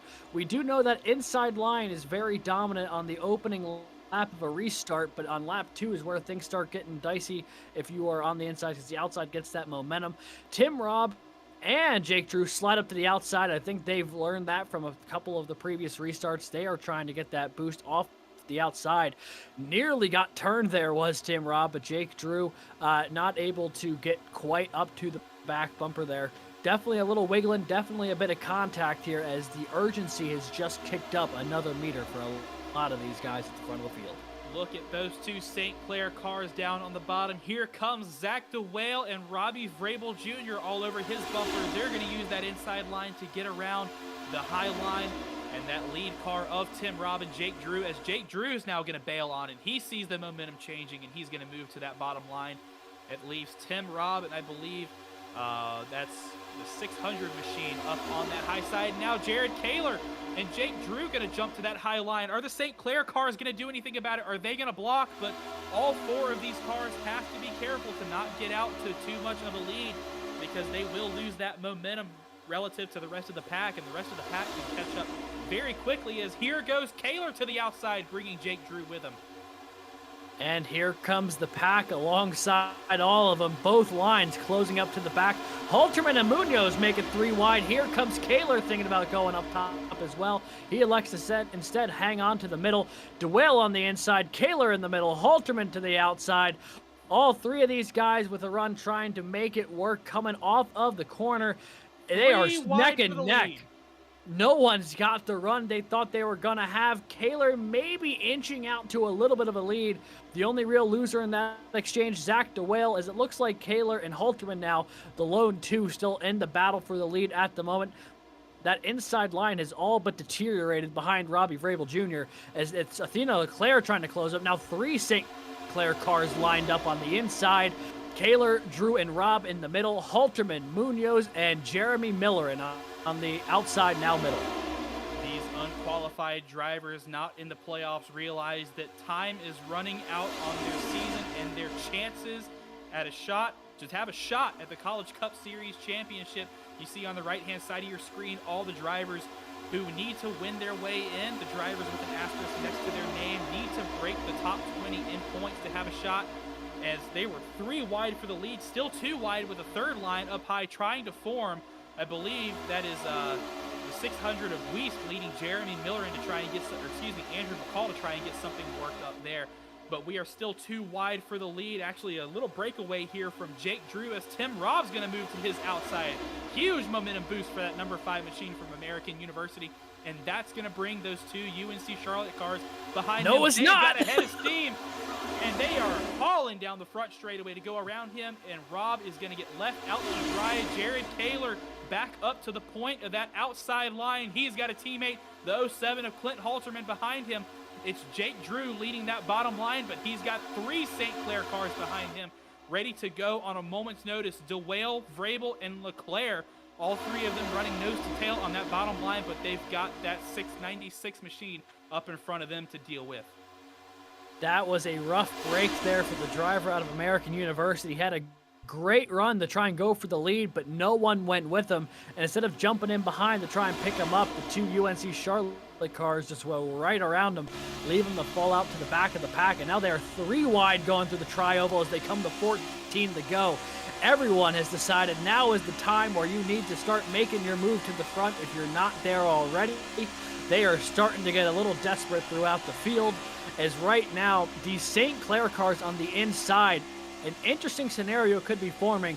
DeWail and Vrabel already locked in. The third car in that group is Athena Leclerc.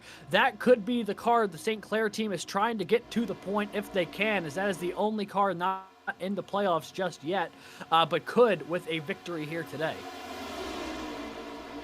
You can feel and see the tension in the air as the laps are winding down in this Alabama 160. The drivers who need to win their way in are doing everything they can to get up at the front. Jeremy Miller leading that high line. He needs a win to get in.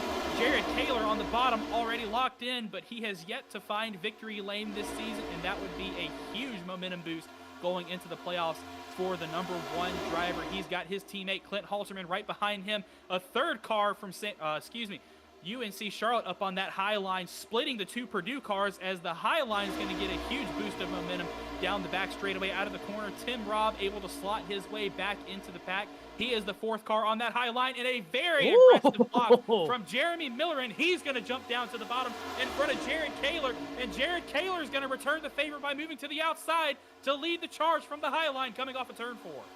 They just keep shuffling around, high line, low line, middle line, anything to find that extra little bit of room on the track. As right now, that outside line is coming with the head of steam. They are 4, now almost 5 cars clear of the inside line. Half of them dive to the inside, leaving Kaler out the dry. Jacob Weist back to the point with McCall. Tim Robb has cycled back up the third. Matthew Burton and Nicholas Budimlik there. Brad Daniels is up into the top 8 or so after starting today in 42nd. What a run there for the RMU driver. But right now, Jacob Weist on point with 12 laps to go and a crowd of hungry drivers behind him. But Limit made the move to the outside, but threw a pretty nasty block on Jared Kaler. Kaler had to get out of the way, and hopefully he won't get hung out to dry on the high side, but Budimlik able to secure that second spot in that middle line right behind Tim Robb. We're going to see what they can do as we're coming to 11 laps to go in this Alabama 160. Everything on the line for these drivers. Here's the run from Tim Robb. I think that was the 31 of Burton moved up to try and block that high line, but Robb was having none of it, and Robb is going to drag that high line with him alongside the 600 of Jacob Weist. You can see the two Purdue cars right behind Weist going to try to work together, and you see the outside line is still trucking. The outside line is still moving, and now Budimlik's going to move to the inside into the lead. Nicholas Budimlik on the inside, Tim Robb on the outside, Weist and Daniels behind them, McCall and Burton behind them. All sorts of chaos happening here. The next time by, it'll only be 10 laps to go, and all of a sudden, out of nowhere, it is the driver from St. John's on the inside in the lead. Tim Robb out of American University looking for his second victory of the season. He is the car currently on the outside, getting a massive shove from the 521. Brad Daniels, we called it. Look at that. What a car a lap. He has made his way up to the front. He is now going to try and challenge for this lead as Burton in that 31 machine is going to take that bottom. He's got his way back into the pack. There's a head of steam. They are moving on that high line down the back straightaway. Couple shots, bumper to bumper, from Kaler to Daniels to Robb and back through the field. They're going to freight train just a little bit, lose that momentum, and here comes the bottom line once again. 10 laps to go in this race, 9 at the stripe. Time is running out for these drivers. What a Hail Mary walk-off this would be for that 31 machine if he could win this race tonight. Matthew Burton did have a very strong start to the season. 4 straight top 16 finishes. Struggled a little bit in the back half here, but a win would put him into the playoffs. As with only 9 laps to go, here comes Weist to the outside once again. Another driver fighting for his playoff life. Tim Robb, Brad Daniels behind them. They just keep trading blows back and forth, left and right.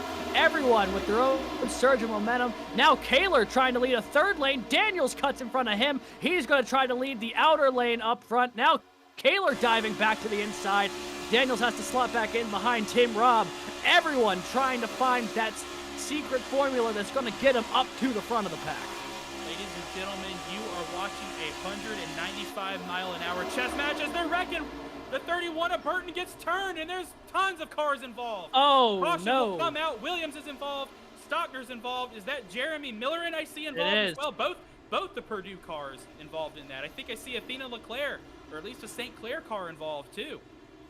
So many fast cars taken out here with only 8 laps to go. You could tell it was coming.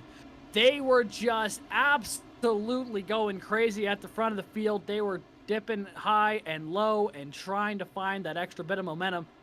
And it was just a matter of time before one of those runs were mistimed. Let's see what happened here, as it looks like Burton got shuffled down below the apron, tried getting back in line, not knowing Munoz was there or something along those lines. And that started the chain reaction that just took out a ton of cars. Good heads-up play from Ricky Paz in that Valpo car. You can see that black and gold car. We're going to ride along with him. Or, excuse me, this is Jeremy Millerin's on board.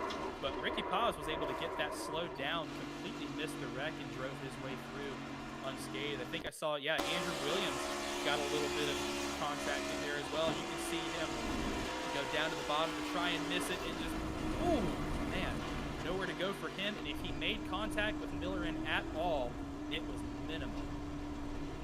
Yeah, there wasn't a whole lot there as we look at the starting onboard here for Paz as he gets through the second, dare I say, big one here. Potentially the last, but, there's enough time for them to potentially try that again. And with a restart that's going to be coming with only a couple laps to go, it's going to be crazy. As you take a look here at Nick Stockner. He thought he might have been low enough to get by and then gets collected at the last second heavy into that outside wall. A lot of cars who needed a win to get in found themselves in that wreck, and that'll more or less probably end their chance at the CiL Cup Series playoffs. And I think that was the second incident we've seen Stockner involved in, so that car is bruised, beaten up, and banged up, and if he's got time to get repairs, he's running out of time, but doesn't look like he'll have much of a shot anymore, starting from pretty much the back of the field on this restart and with a damaged car, as well as a lot of those other drivers. Athena Leclerc picked up some damage. Jeremy Miller and Andrew McCall, 2 drivers that needed a win to get, 3 drivers that needed a win to get involved in that wreck as well. So a lot of days ended for some very good drivers who needed a good finish and a win to get their way in. Well, right now, looking at the top 10 after all that shuffling around and all that carnage, it is Jacob Weist out of UNC Charlotte who holds on to the lead here. The 600 machine, a win and in kind of guy. Tim Robb is locked in already, but he currently runs in P2 for American University. And third, it is Jared Kaler for UNC Charlotte. The 2 teammates going to be lined up front, the back. That'll be interesting here on the restart. In fourth, it is Bradley Daniels, who is up 38 positions from starting 42nd today. He is on an absolute mission to the front of the field. In fifth, it is Clint Halterman, 3 straight UNC Charlotte cars on that inside row. That could be the winning strategy here today. In sixth, it is going to be Zach DeWale for St. Clair College. Seventh, it is Jake Drew for Fullerton College. In eighth, it is Robbie Vrabel Jr. A couple of the St. Clair cars still going to be lined up nose to tail here on this restart. Ninth is St. John's Nicholas Budimlik. And in 10th, it is Esteban Munoz for FIU Panther Esports. Esteban Munoz has had a pretty up and down day today, so good to see him get back inside the top 10. He started the race kind of towards the back, worked his way up. I think he got caught up in an incident, was sent back to the back, and has now worked his way back up again to the top 10. So certainly, literally an up and down day for that 9 car from FIU, but good to see him having a shot here at the end. He is another one of those drivers who needs a win and in. As once again, scrolling at the top of your screen when it cycles back to P1, you'll see the drivers with their numbers colored in. If they're yellow, that means they're locked into the playoffs. Today essentially doesn't matter in the long run for their chances. If they are blue, they are in a must-win position. A win today would secure their spot in the playoffs, and they are good to go. If they're if the driver's number is black, they are mathematically eliminated from playoff contention. And if they're gray, they are in a tight points battle for that 10th position. Right now, I believe Andrew Williams is still on top of that, but we will confirm. I'm not 100% sure, but Andrew Williams was in that final 10th position coming into the race. With Santiago Tires not in tonight's race, he will concede his position in the playoffs by merit of not finishing the regular season in the top 20 in points. So that means that will open up another spot for one of those 3 bubble drivers to point their way in. But we still have some racing left to do. 5 laps to go when they come across the line. Folks at home, if you are sitting down, I highly recommend standing up and cheering on your favorite driver or your school, because it's about to get crazy. You can feel the tension. We're not even at the racetrack. This racetrack isn't even real, but we can feel the tension in the air. These drivers know that it's go time. They know that their season is on the line. There's a shot at the first ever College Cup Series playoffs here. If they can win, they're in. If they're already locked in, then they can help their chances by getting a second win to secure those playoff points to have a better positioning going into the playoffs round. But for hopefully the last time, the field is stacked up 2 by 2. Jacob Wiest, your control car, with Tim Robb to his outside. And they're going to make this long, agonizing trip down the middle of the tri-oval to the restart zone. 5 laps, a little over 12 miles separates these drivers from either playoffs or heartbreak. Wiest gets the jump. We are back to racing at Talladega, and that was a great restart from Jacob Wiest. That it was. The 600 car off to a great jump, and Tim Robb took advantage of it by jumping down to the inside, sliding in behind the 600 car. He'll certainly sit number 2. Brad Daniels, the first car on the outside, but Tim Robb's going to slide back up here and try to take away that momentum. We'll have to see how this line holds up here. They are nose to tail. Now the 2 St. Clair cars going to the outside. It's 3 wide. Brad Daniels thought about going to the inside. Instead stays behind Tim Robb. 3 wide for the lead here. Zach DeWale rockets to the lead. Run. Those 2 St. Clair cars, when they linked up, Zach DeWale and Robbie Vrabel Jr., Vrabel was all over the back bumper and they shot around the outside. That is something I haven't seen in a while. That was masterfully done, as now the number 9 of Esteban Munoz is going to pull down to the bottom of that bottom line. 4 laps to go. That time by. Right now it is St. Clair College out front. Zach DeWale being pushed by his teammate Robbie Vrabel Jr. Jared Taylor right behind him. He's got his teammate Clint Halterman in that 07 behind him, as now Jake Drew moves to the bottom to try and lead that bottom line. And here comes Jeremy Millerin up the middle line, going to pull in right behind the 07, and Ricky Paz, after his hiatus from the CIL, is going to slot into that 6th position, to try and have a run at the win here, as they are single file for the time being, but expect that to change within the next few seconds here. There's Jeremy Millerin with a head of steam. He lost his teammate Andrew McCall to that incident just earlier that brought out the most recent caution, as he's going to look to the outside to try and put something together to get around these 4 drivers leading the front of the field. Now, these 4 drivers that are leading are 2 sets of teammates. So this race is far from over. There is a lot of strategy that can still play here, as they are 3 wide for the positioning behind them. There's Jeremy Millerin got sideways. Outside line. There was a lot of contact, a little ping pong being played in that pack. Yeah, the 521 and the 100 definitely got into each other there a little bit. Millerin jumping in front of Tim Robb. Brad Daniels pulling up to the back of that 4-car lead pack here. Oh, Millerin sideways! Into the air! Millerin is airborne and on his roof. The caution is out with only 3 laps to go. And much like the screen right now, the playoff chances for Jeremy Millerin just went dark. You can see he had to tow that car back to pit road. Jeremy Millerin's day is done. He will not make the playoffs after leading one of the best races we've seen him put on this season. He drove extremely aggressive. He was up at the front. He was leading lines. He was pushing. He had a great day. but sadly caught up in that incident extremely hard into that outside wall, and his day and his playoff chances are done. You can see there's the 5 of Tim Robb behind him, and maybe some contact between these two. Robb went to the outside, and those two cars just fighting for position and collected. Is that Jake Drew who hit him upside down as well involved? It was either Jake Drew or Bradley Daniels. I know there was contact with both of those cars. But yeah, that's a tough break there for the driver out of Purdue. He had a really strong run going, but just a little too big of a push through the middle of the corner here from Tim Robb sends that 100 car sideways and careening. Yeah, he gets flipped over the nose of Jake Drew there. Ricky Paz, Clint Halterman also involved. Brad Daniels with a bit of contact. Definitely just not how you draw it up. But absolutely that is nothing prepares you for being upside down. Hey, been there, done that. That's one of your rites of passage in plate racing, man. These super speedways, riding on board with Esteban Munoz. You can see he had a great view of that, and just barely made contact with the 19 of Ricky Paz from Valpo University. Jacob Wiest also had a great view of that incident as well, but.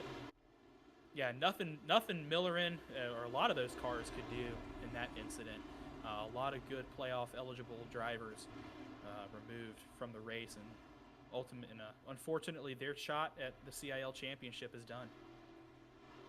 Yeah, so I do believe this will take us to our one attempt at a green-white checkered. Am I correct, Zach?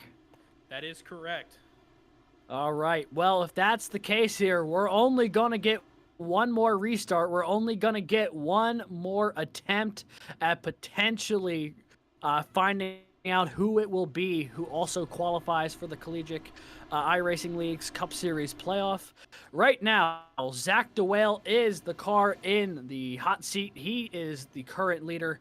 Jared Kaler currently sits in P2, just ahead of all of that carnage. In P3, it is Bradley Daniels, who took a bit of contact there from Millerin, but was able to keep it forward enough, I guess, where he feels comfortable keeping that car out on track. Tim Robb currently sits in 4th. He was the guy that Millerin got turned off of. He's looking for his 2nd win of the season here. And rounding out your top 5, it is Thomas Toomey out of the University of Virginia. He's been really quiet all day, but now he is here at the front. Yeah, and you've got Robbie Vrabel having something going on there with Matthew Nordberg. Did he lose power? He is really slow coming down the front stretch. Hold on. Did he run out of gas? These drivers last pitted before lap 30, and the fuel window in these cars is only about 35, 40 laps, and I know Vrabel was up there leading a little bit. It's very well possible he could have just run out of gas. Oh, boy. Could you imagine? He might have been getting a push there from Matthew Nordberg. And this was a guy who, I mean, he more or less just needed the start today to qualify for the playoffs. But if he ends up finishing at the bottom of the standings here, that could actually have some playoff implications for the points guys. And if I'm any of these other drivers in the field and I saw that, I'm thinking, oh no, I'm getting my crew chief on the radio and I'm begging him for some numbers right now. But yeah, if you're up at the front and you are leading the pack, you are full throttle the entire way around. If you are behind the leaders, then you have some off-throttle time going into the corners and down the straightaway. So you're going to save a little bit of fuel relative to the leader. And there's been so many cars up in front of the lead. I'd be interested to see exactly how many different leaders and lead changes we've had today. But if I'm a driver who was out at the front of the pack and I was leading a few laps, I would be extremely concerned for fuel right now. One last thing I'm going to say before we go green here. I'm looking at the front 5 or 6 cars here. What could get interesting is I know the 521 has a little bit of damage. I don't know how if it's going to affect his acceleration at all. That could be a problem for Jared Kaler ahead of him, as the car behind him is not a 100% undamaged vehicle at the moment as his pusher. That could implicate how he handles this restart in the ensuing 2 laps. Our only attempt here at a green-white checkered. Next flag is gonna end the race after they go green. Everything is still on the line, and so many cars are still in play. Yeah, our points battle right now between Williams, Culpa, and Cummings is extremely close. Cummings is the leader out of those three, so we are going to keep a close eye on that, and we'll get you those results after the race. But before then, we have 2 laps to settle it. When the leaders take the green flag, the next flag will end the race. Zach DeWale, St. Clair College, looking for a win to boost his momentum going into the playoffs. Same case for Jared Kaler to his outside. Who is going to take the checkered flag, or will it be somebody from behind them? Pace car is off. Field is stacked up 2 by 2 in the tri-oval. Once again, DeWale hits the restart zone, slams the throttle. Barney throws the green, and we're back to racing at Talladega for a win. And the top 5 cars got a little bit of separation from the rest of the field there, although it is the inside line with the advantage. We've seen that with these restarts previously, but here comes the outside with a bit of momentum. Kaler, Daniels, and Toomey with a bit of a run. DeWale goes up the block. Kaler goes way up the track, and now he takes the lead, but he's got no help behind him. Toomey in the 521 of Daniels now trying to come up to the back of him. He gets into him, and there's a bit of contact, and they're spinning. Kaler gets turned. Kaler's turn. Does that bring up? Oh, there's the caution. Who won? Is that going to end the race? Oh, who will end the race? And it looks like Timing Tower has Zach DeWale out front, but we are waiting to confirm at the moment of caution who was the leader. I do believe it may have been Zach DeWale. That got dicey because it got turned right around. Kaler got turned right around alongside the O2, so we do think it is DeWale, but still waiting on the official word here as they try and get themselves sorted out. Let's take one more look at this.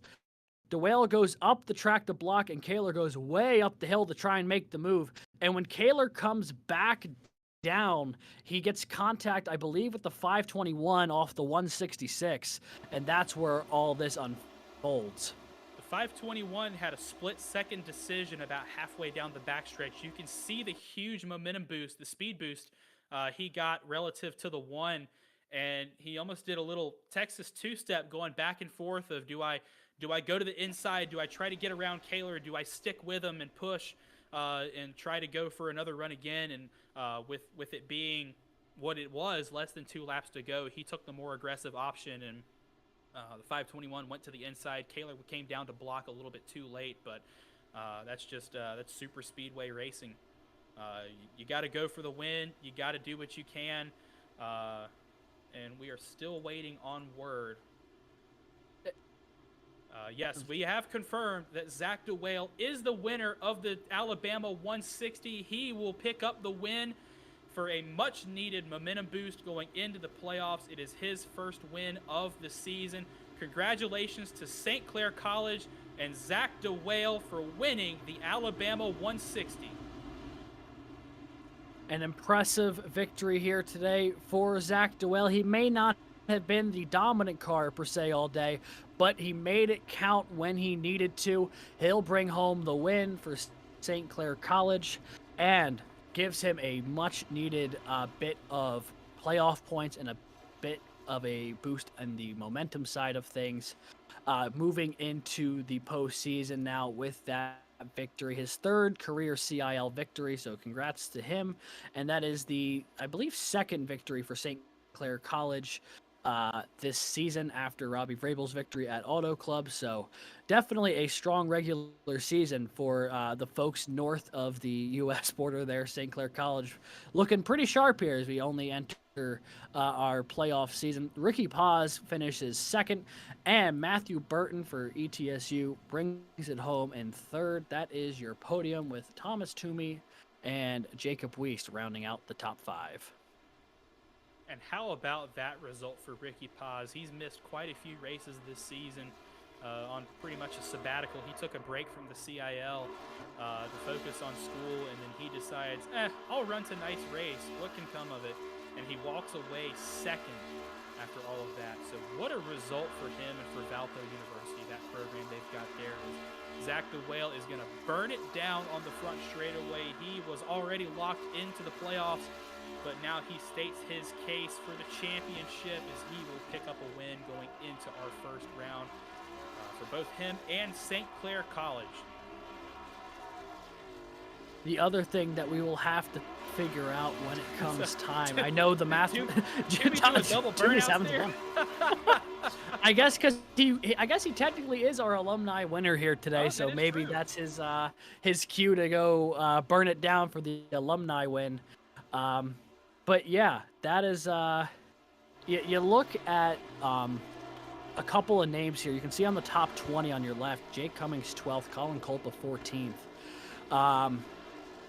The mathematicians watching this race, they're gonna have to really keep it. They're gonna have to make sure they did their math right here, because I think that points battle is gonna get really, really close. We are gonna have some results for you soon. Our production crew is racking the abacus as hard as they can right now to tally up those points. But yeah, I'm looking at some of these names and what great results we have from drivers that we don't really see in the top 10, top 20. Matthew Burton, I see Bud Lemick in there, Bradley Daniels, Spencer Brown, Michael Sidor inside the top 11. Tyler Stone in a one-off race finishes 13th. Andrew Stagey as well, and Jacob Wallet after qualifying last in 43rd. He is going to finish 16th for Drexel University. As I think Toomey's out there having a little too much fun. Hey, you know what? Why not have an opportunity, burn it down, have some fun with it? You may as well. Not the overall victory, but the alumni victory. And with the amount of alumni we had in the field tonight, it's definitely a hard-earned victory. But yeah, do we want to start bringing some people into the booth?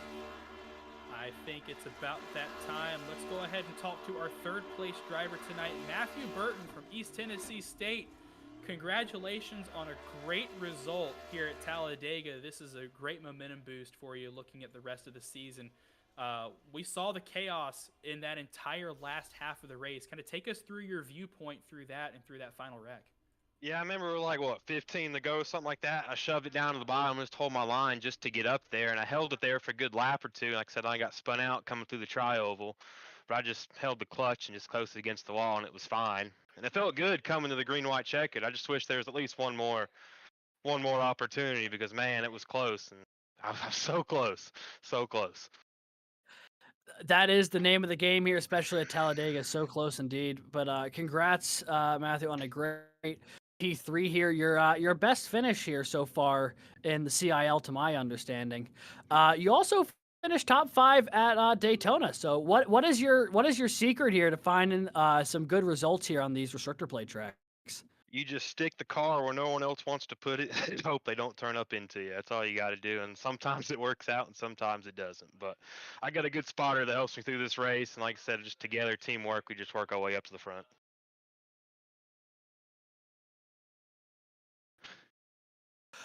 Yeah, absolutely. Sorry, I didn't realize I was closing that one out. That's my bad. But congratulations again. I mean, that's a great finish for you guys. Is there anyone you'd like to shout out here before we let you go celebrate with your team? Yeah, Cody and Kent Henley, they both have helped me get through this race here. They've like I said, they spotted me through this whole thing. And my family at home, Grace and Jennifer, they both watched me, and Alan Collier, they're all there supporting me at home. So I just want to say thank you for a great season. I know I missed off the playoffs by that much, but thank you all for letting us race here. And I still got a couple races coming up. Bristol's my home track. I'm gonna go win that one. So.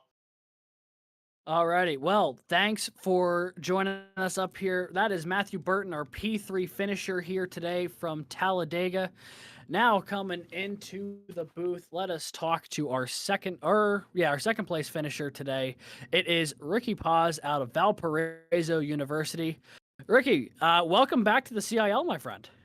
Yeah, I'm so excited to be back. It's been an interesting couple. It's been an interesting semester for me. It's been a hard one, but I'm happy to be back. Happy to be back around some good pals and some good enemies on the track and at this race. How about it? Ricky, congratulations on your return, finishing P2 here in the Alabama 160. We saw you had an up and down day, but you were able to use the draft, and you had some good strategy and some good pals to work with out there on track. Take us through that race, kind of going from the back in the middle of the pack all the way up to the front to have a shot for the win at the end. Yeah, it's like I said, I've been out for about a month, so getting back in today and realizing that I got to qualify again. That was a big realization for me. As you guys know, the competitors here in the CIL are nothing to scoff at. So we ended up qualifying 35th. I was a little nervous of making the cut, but since we started in the back, just kind of wanted to chill out for a little bit. Got to about lap 30, excuse me, and I just figured we were kind of right in 20th. The front pack was a little bit messy, and there was a lot of three wide, so I was a little tentative, a little nervous. But we had that lot. We went green with like 20 to go, and we had like a good 10, 12 laps green flag, and I just figured like now is the time to try and get up there. And so I did a little bit of working with the side draft, and I got shuffled back a couple times. But with that last restart, restarting fifth or sixth or whatever it was, I figured it was go time, and I tried to get up there. I know the 31 was behind me, and we talked a little bit. We were gonna try and push each other to win, but I'm really happy for the Valpo guys. This is our first podium, and it makes me a little emotional after the year that we've had here, and it's really good to see the Valpo guys up front. Our program's growing here, and I'm just so happy to finally get my first podium. I feel like we're always there at the end of these things, and we always just get the short end of the stick. But happy to be in the interview room and not in the infield care center. That's always a better good place point. to be. That's for sure. Um, I think you covered a good bit of them, but is there anyone else you'd like to shout out here before we let you go celebrate with the rest of your team? Yeah, I got my family at home, and a couple friends, couple friends, and my girlfriend. And I got Matt on the stewards team here, sitting next to me. He's a good pal of mine, and so it's always great to see the Velpo guys up front. Super excited for our program, and can't wait to build from here. All right. Well, congratulations again on your P2 finish there, Ricky. Congrats to both you and the entire Valpo team. That was Ricky Paz, our second place finisher. Now bringing in our race winner this evening, Zach DeWale, out of the college, St. Clair College. I'm so used to saying university for a lot of these places. I get thrown off when I say college. But congratulations on the victory there, Zach. First time we get to see you on the top step of the podium this season. Yeah, it's about time. Oh my gosh. Yeah. Holy, I don't even know where to start with that. Just got lucky at the end, really, I think. I don't know. How about to say, just walk us through that, like the last couple laps and then the green white checkered restart. What did you see from your end? How did you find your way to the front when it mattered? Well, the whole race I was planning on working with Robbie, with Robbie, and finally got to him with about, I think, 15 to go or so, and he pointed out he noticed guys weren't running the fence, so he's like, well, when we get a chance, that's where we'll go, and that's what we did, and that's what got me up front. So yeah, I don't think I would have gotten anywhere near the point like we did without Rob. Well, Zach, one more bit of information that I think you'll like coming in from our tabulation room. Congratulations, you are the regular season champion this time around. Man. So that win did enough to put you up top, atop the playoff standings going into the playoffs. So you are the regular season champion. Congratulations.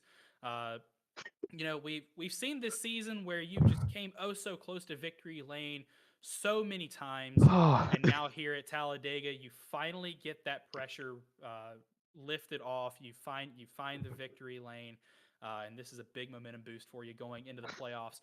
So you're locked in. You're good to go. You're going to get an extra trophy in the regular season championship. What does that mean for you looking ahead as you're making your run for the CIL championship? It means a ton. I haven't been happy with how I've performed this season, like you said. I've been close a few times. I've led a lot of laps. Just a lot of stuff sometimes through my own fault, sometimes through things out of my control. It just hasn't gone my way. But it's having that regular season championship. It makes me feel a lot better about how we've done this season. It's gonna be a good boost into the playoffs. Well, congratulations again. What a heck of a turnaround for you, man. We're going to let you go celebrate with your teammates, but before we let you go, anybody you'd like to thank or shout out? Well, first and foremost, of course, is Robbie. He told me before the race he was gonna beat the snot out of my bumper. And he did just that. So obviously, I want to thank him. Everyone on the team as well. We had a banner. We had the return of Tyler Stone, which was awesome. And of course, all my friends watching, Riley, Jordan, and Emily. Man, that was a hell of a race. Well, congratulations again, man. We'll see you next week for the playoffs. Right on. See you then. That was your race winner and your student class winner from the Alabama 160. And now we're going to talk to our alumni class winner, Thomas Toomey, as our race result. Thomas Toomey, running a part-time schedule this season. You came back for this race, and you brought it home P4 and got a major haul of alumni win points. We saw the chaos out there, and I'm going to ask you the same question that I've asked every other driver. Take us through your march from mid-pack up to the front. I got really lucky on that last caution that I didn't really get involved, and kind of at the end I got lucky again, kind of just right place, right time. I think the top line had some potential, but I don't think the top line was as organized as it should have been with pushing, and I knew with just one green white checkered that I wasn't gonna lift unless I was in the wall. So I just kept it flat, and thankfully the sea kind of parted in front of me. Yeah, it's certainly beneficial that it did let you to a nice P4 finish and the alumni victory. One last question I want to ask you real quick while we're here. With your victory here at Talladega, do we expect to see you at any more races here for the postseason, or does that conclude the part-time schedule for you? I should be able to make at least one or two more races, depending on schedule and everything else. But I love running in this league. It's always a good time, and this was a good one nonetheless. Awesome. Well, hopefully we get to see you on track a couple more times. Hopefully we get to see you in the booth a couple more times. Anyone you'd like to shout out here before we let you go on your way here this evening? Yeah, big shout out to the CIL, and really appreciate the direction the league's going, and for turning out a big field on a fun track. Alrighty, well that, folks, was Thomas Toomey, 4th place overall today and your alumni division winner. And with that, I do believe it's time to take a look at the final race results.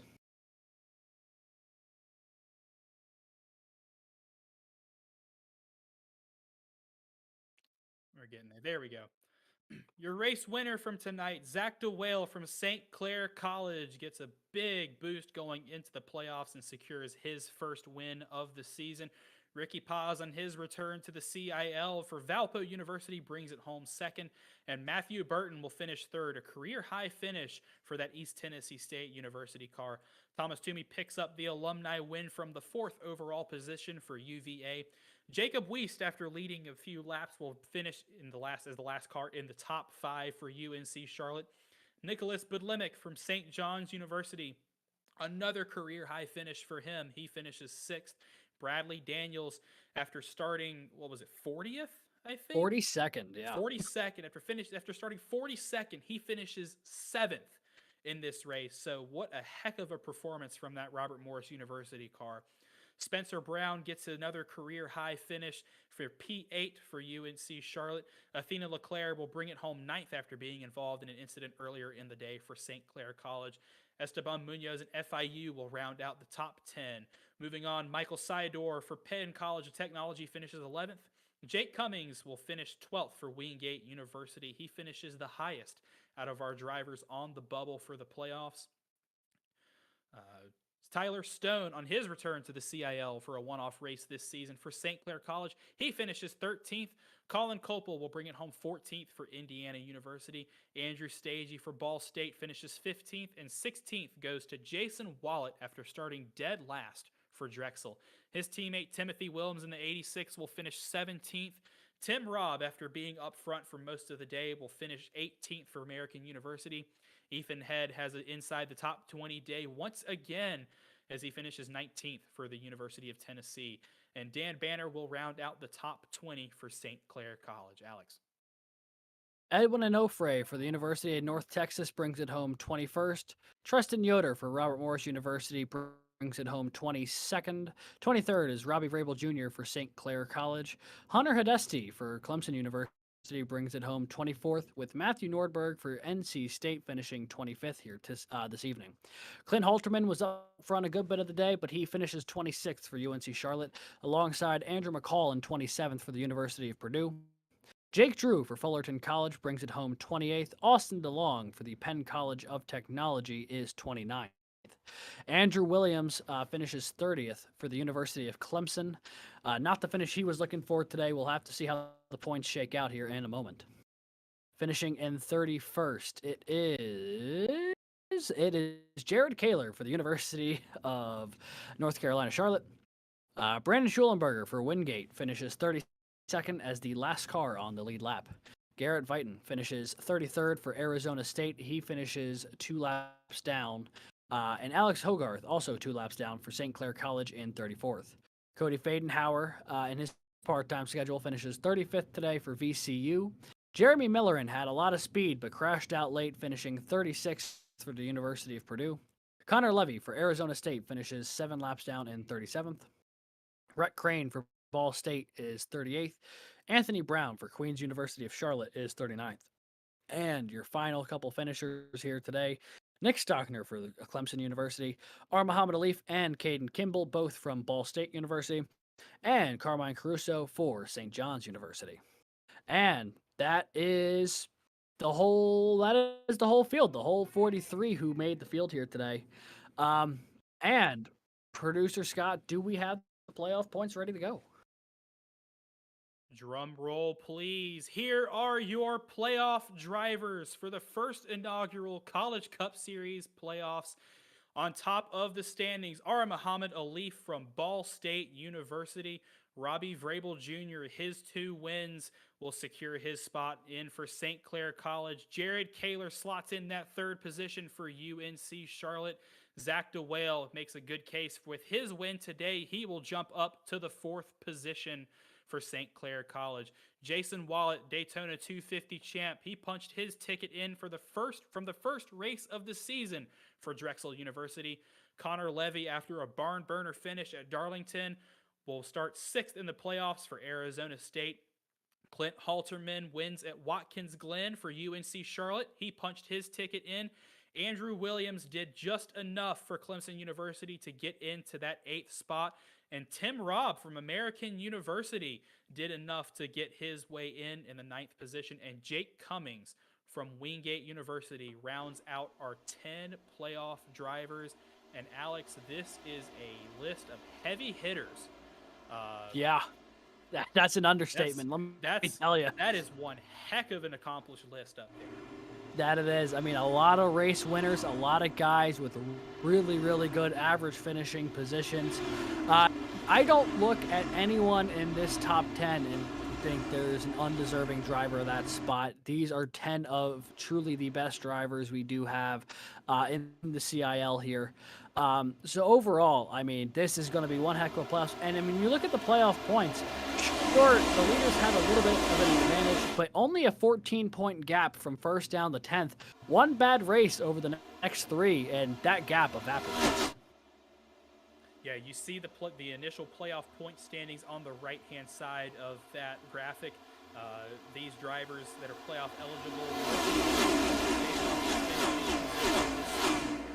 So the more often you finished in the top 10 and the more often you won, the more points you got, and that sets our seeding for the playoffs. But you're absolutely right. This first round of 3 races, there's not really a lot of leeway if you're Muhammad Alif going back to Jake Cummings. That's a 14-point lead only going into the next race. But looking forward, we've got our playoff round is Charlotte, Michigan, and then that will end with Bristol as the cutoff race for the top 4. You can see each driver reset to 1,000 points plus their playoff points total. That, like I said, sets our seeding for the playoffs. And then at the end of the playoffs, the 4 top drivers will be reset to 2,000 points each to race for a championship. So this is exciting. I'm ready. This is where the fun begins, man. Bring me next Monday right now. I'm in. Let's do it. Well, the storm in the College Cup Series has subsided for now, but it will get back to raining real quick. And our 10 playoff drivers stand amidst the carnage and chaos of Talladega. These 10 drivers before you have made it to the first ever College Cup Series playoffs and will now shift their focus from qualification to chasing that championship trophy. Will Jared Kaler find his way back up the ladder to secure another championship? Or will we see the first changing of the guard in 4 seasons to give the trophy to Muhammad Alif, Robbie Vrabel Jr., or Zach DeWale, who missed out on it ever so slightly last season? The road to the championship has begun, and it all starts next week, round 11 at the Queen City 250 from Charlotte Motor Speedway. So be sure you don't miss that next Monday night as the playoffs begin at 9 p.m. Eastern. Same place as always here on Twitch and YouTube with the Collegiate iRacing League. And if you can't wait for more CIL action, our Student Short Track Showdown continues this Wednesday night at 9 Eastern with the Richmond Rumble. And Alex, I believe that will wrap it up from all of us tonight here at Talladega from our Alabama 160. So on behalf of myself, co-commentator Alex, producer Scott, and all of us at the CIL, we want to congratulate our playoff drivers for making the playoffs, and we wish them all luck going into their championship runs. And we also want to congratulate our podium finishers, our alumni winner, and our regular season champion, Zachary DeWale from St. Clair College. So thank you all for tuning in to tonight's Alabama 160. Have a great evening, and until next time, stay fast.